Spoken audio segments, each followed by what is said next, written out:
gorgeous people, so today I thought I would make another video. It's kind of one I'm creating to keep myself motivated, but I hope it kind of does help someone else as well. I do apologise for the noise if you can hear it, it's the dishwasher, but yeah.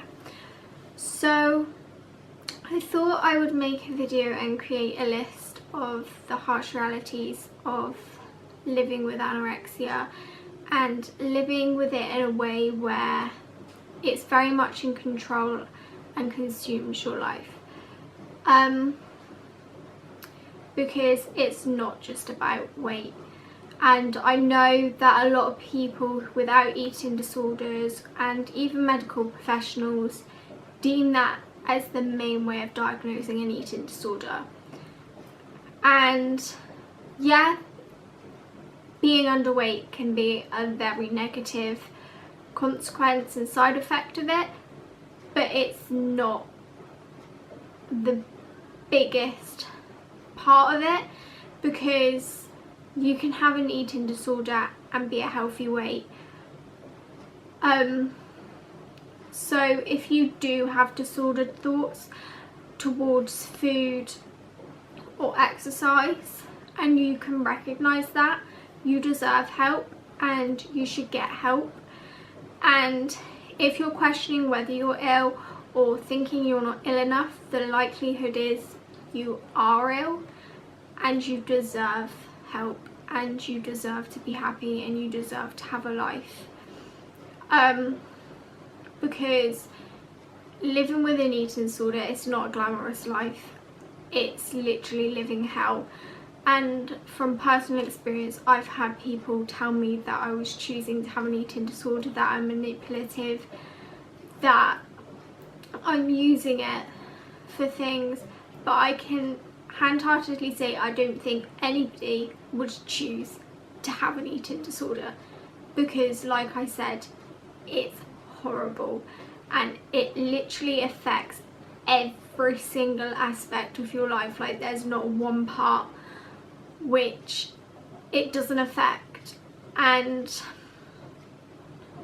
like, if like when I mention some of this stuff, if you have personal experience with this, like, I honestly say try and push to get help.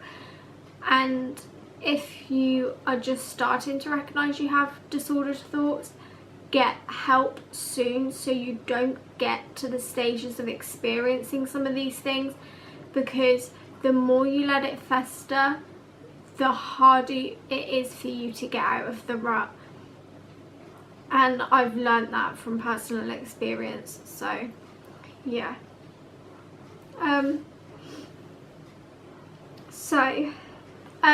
I'm going to kind of go through a list.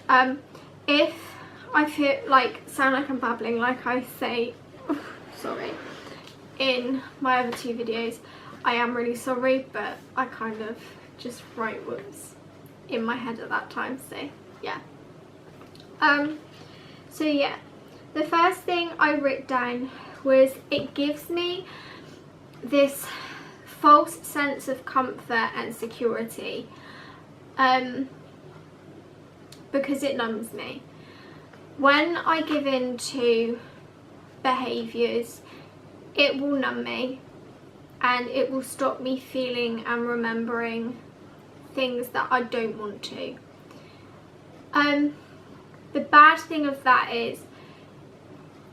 is the behaviour you use to stop those feelings, it will only last for a period of time, and you will continue to have to do more behaviours or do that behaviour more frequently, and eventually it's not really going to give you that same comfort anymore. But because it's got you to that point of believing it's your comfort, you're so scared to let it go, and you don't know how to handle life without using these behaviours. They literally become habits.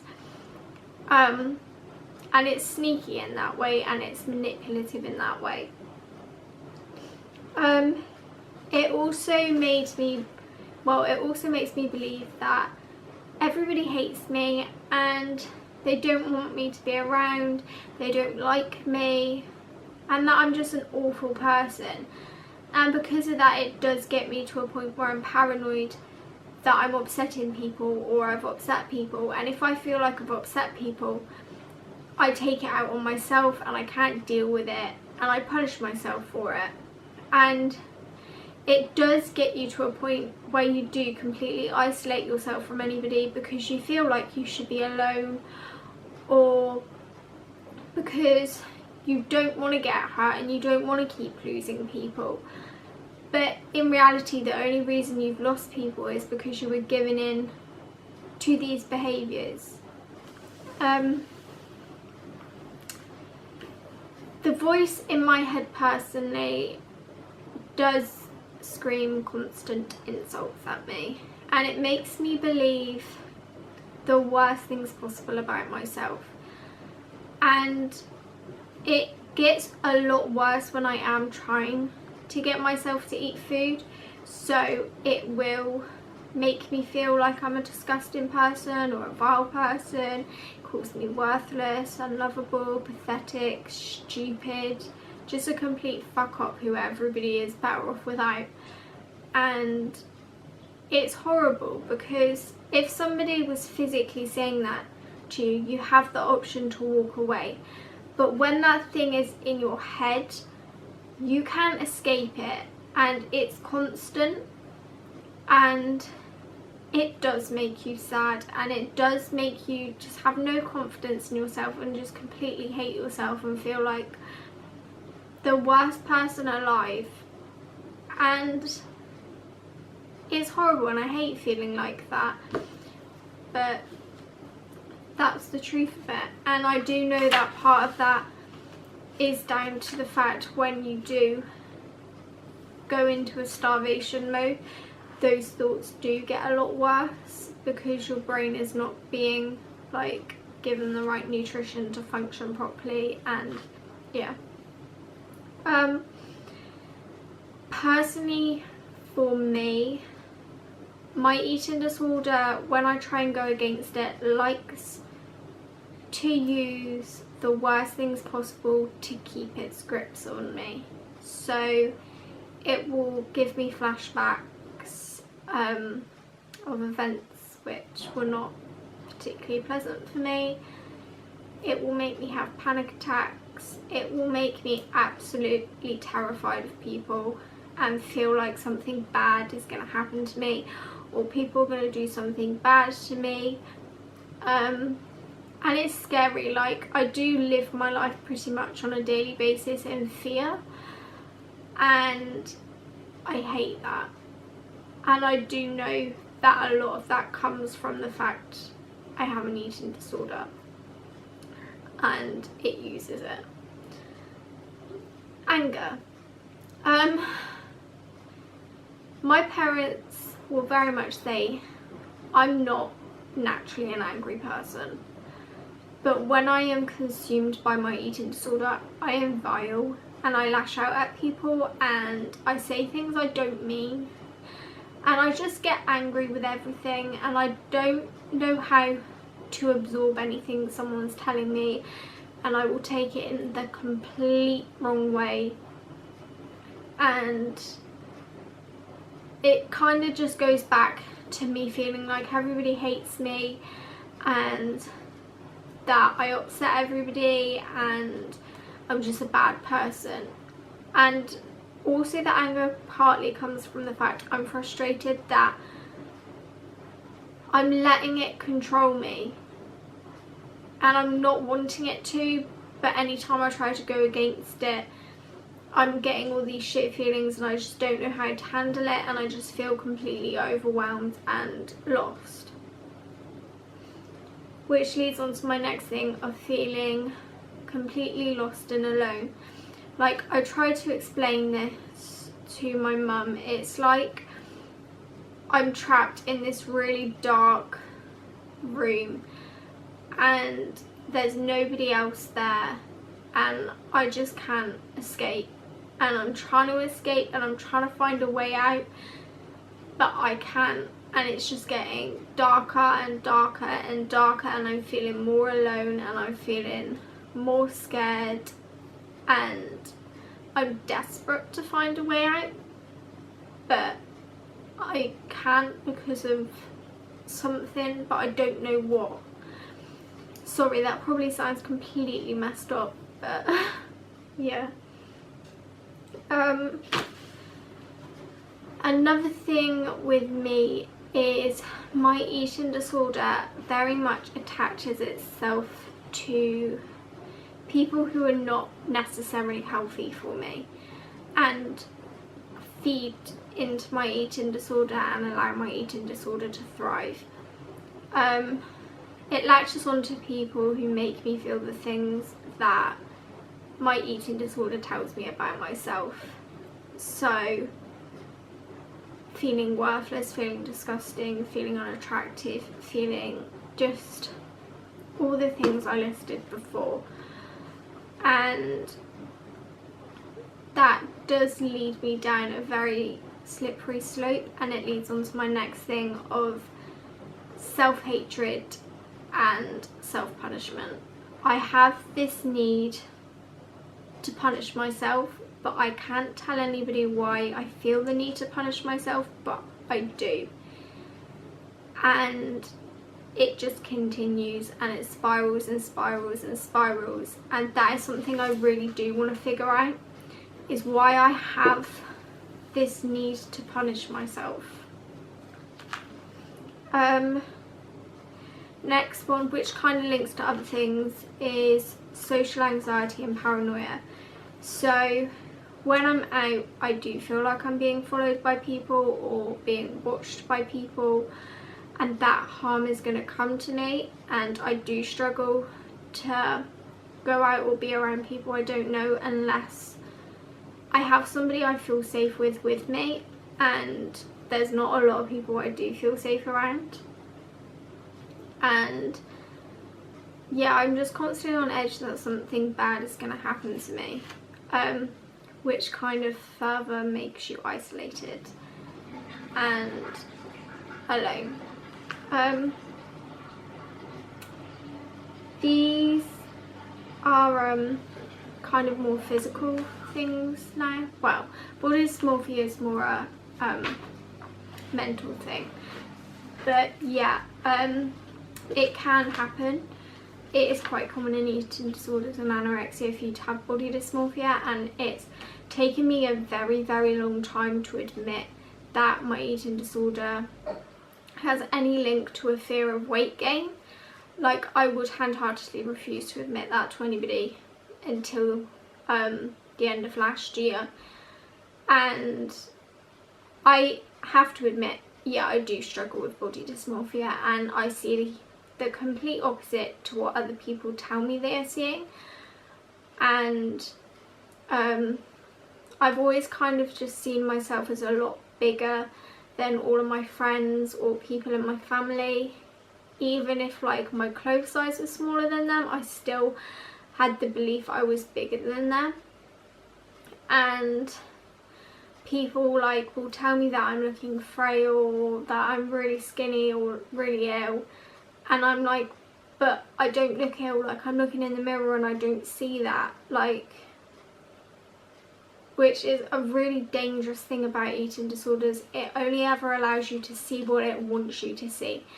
It won't let you see the reality, because then it will lose its grips. It's the biggest bullshitter and head fucker like possible. So yeah,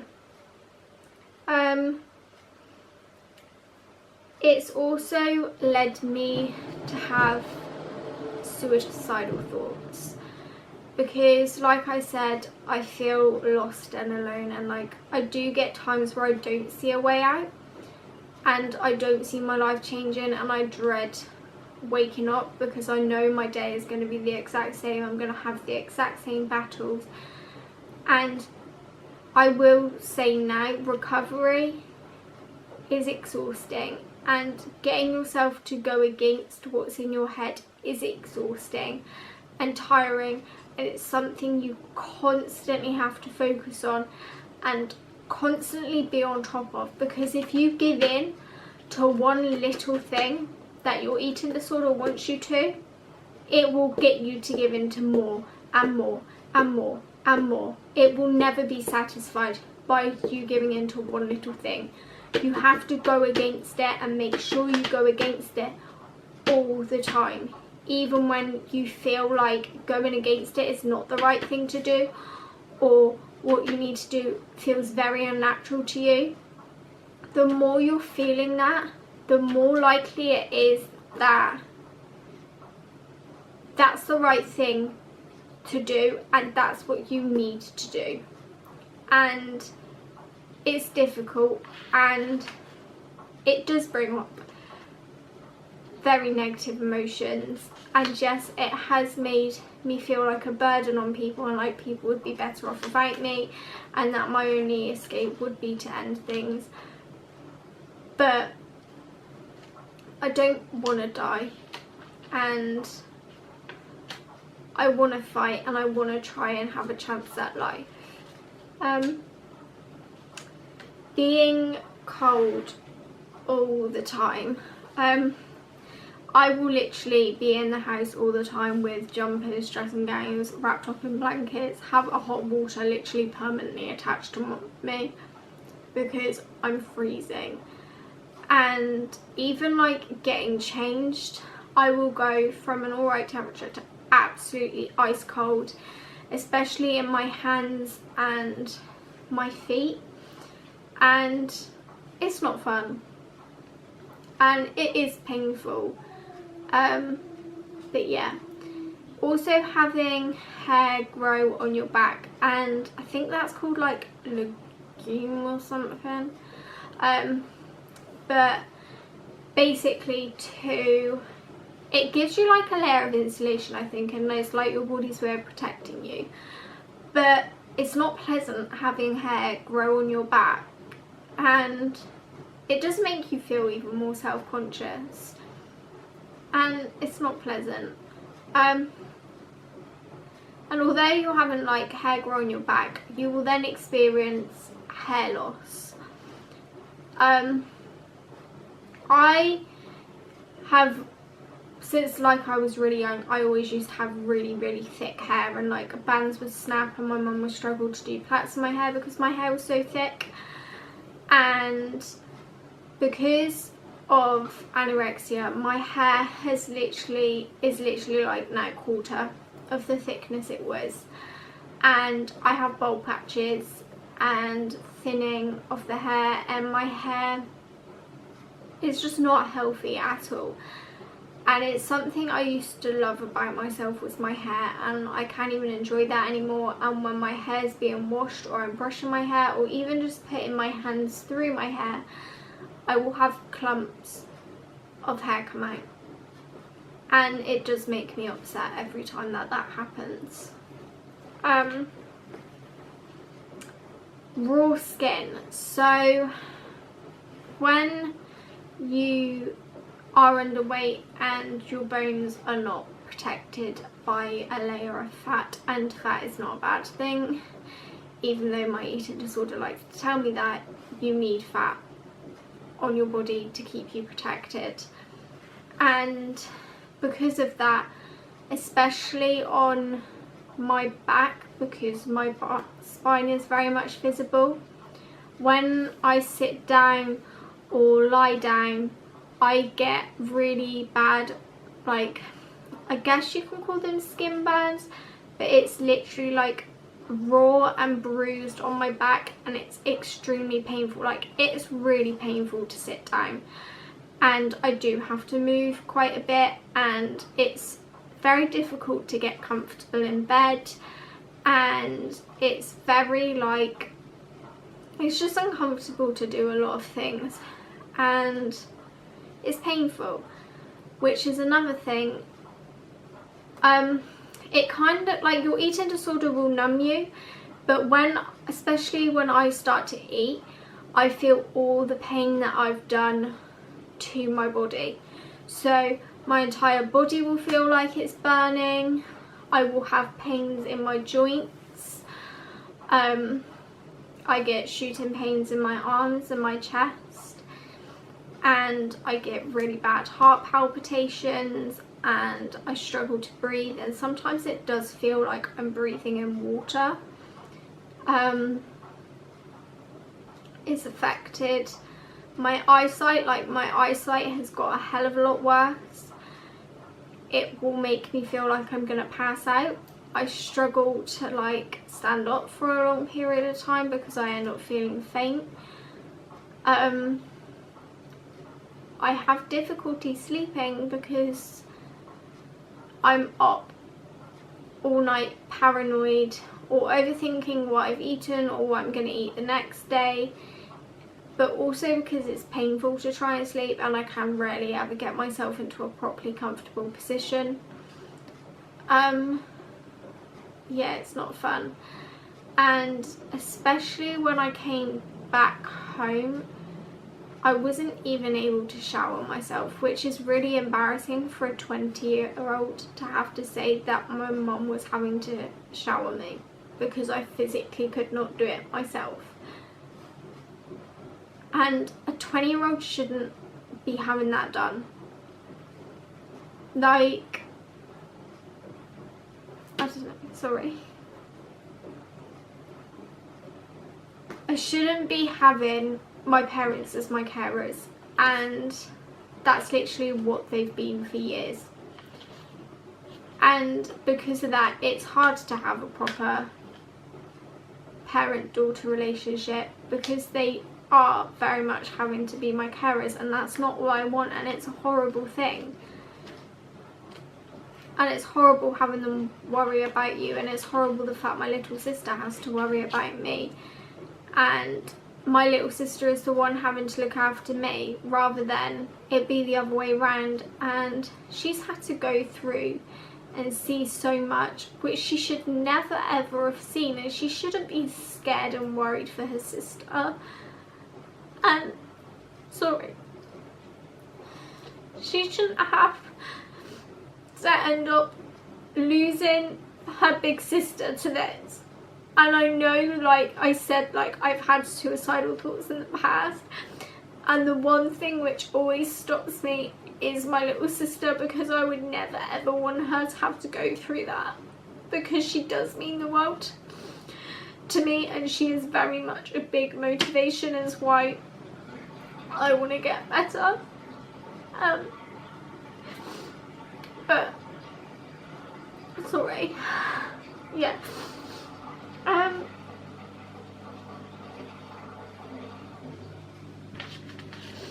Like, yeah.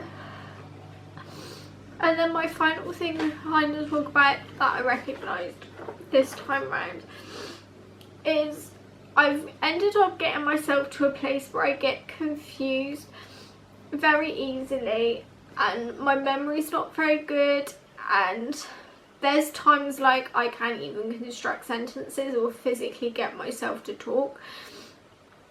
And I will, like, I've never had bad memory, and I've never forgotten things or never properly understood things, and it's scary. Like, I remember when I used to be cooking for other people and I would forget what I was doing. Sorry, the camera cut out. Yeah, I was saying, like, I used to cook for other people, and I would forget what I was doing and I would just leave stuff, or I would forget somebody was turning up, or like my head was just like, my head very much gets into a place where I don't know right from wrong, and I don't even know what's going on half the time, and it's very much brain fog. And then having to have regular checkups and people you don't necessarily want in your life involved in your life, and being on edge that you could be made inpatient or sectioned at any point, and just living your life in fear. Like, I have to go to weekly weigh-ins to have my weigh-in, my blood pressure, bloods, pulse. I'm having to go for a DEXA scan,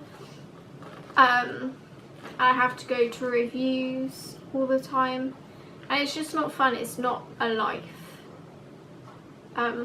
Yeah. That's kind of Clover. Sorry, that was the dog. Focus. Sorry. Yeah. So those are kind of my points. There's probably a lot more. They're just ones which have very much been experienced with me. Anorexia and a lot of eating disorders make you think it's your friend and makes you feel a sense of safety and security. But it's not. It doesn't want you to be happy. It doesn't want you to have a life. Its main goal is to kill you. All it wants is you dead. If you don't end up in a hospital, it's gonna kill you. And that's the only way you would ever be free from it, unless you fight, because that's all it wants. It doesn't want you to live, and it won't allow you to live.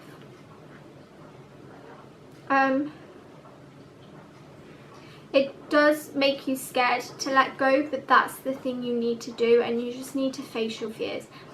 And I'm trying to do that at the moment, which is extremely hard, and I know I need to push myself more, and I know I need to challenge myself more, because I'm being very safe about the way I'm doing it, and I know deep down it's not enough. And I want to be able to try and allow myself to have a life and be happy and not have something dictate and control my life anymore. I want to have independence, and I want to be in control and have proper relationships with people, and not have them worry about me all the time, or be constantly on edge about what I can and can't do, and be limited on what I can do because of an eating disorder. Like, I have goals I want to achieve, and I know I can't achieve any of them while I'm letting this control my life. So yeah, that's kind of my points. Honestly, the only thing I can say which I'm trying to live by is don't let it win, and don't let it consume your life, because you're not living.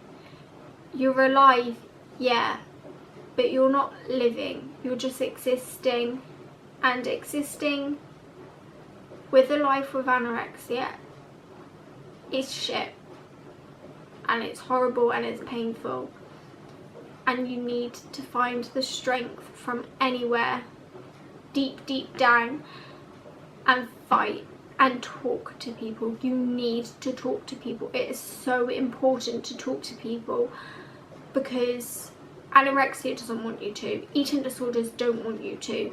It wants the secrecy. It wants you all to itself. So you need to talk to people. You need to tell them what's going on in your head. You need to tell them about the behaviour so they can help you, and so you can beat this. So yeah, I'm sorry this probably blabbered on and made no sense, but I thought at least if it helps someone, that will make me feel better, and I can look back on it as well. So stay strong, stay positive, and remember, you're all absolutely gorgeous.